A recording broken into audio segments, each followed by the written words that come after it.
Estamos aqui no município de Campestre com o cidadão, chefe de gabinete, Alex Sandro Ribeiro. Alex, professor, como é conhecido, chamado carinhosamente, também responde pela Gerência Municipal de Contratos e Convênios, o GMC. Alex, diante de uma responsabilidade tão grande, né, que é firmar convênios com as outras esferas, o que você acrescenta aqui para o portal eletrônico a respeito desses convênios, dessa busca de benefícios com os governos federal e estadual para alavancar o progresso e o desenvolvimento do município de Campestre?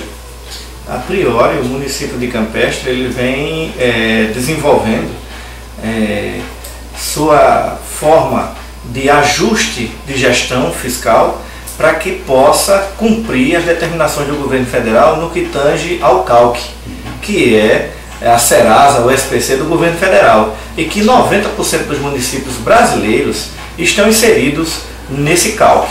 E por estar no CALC, os municípios têm dificuldade de obter convênios do governo federal, a não ser obras do PAC, que não precisam do CALC.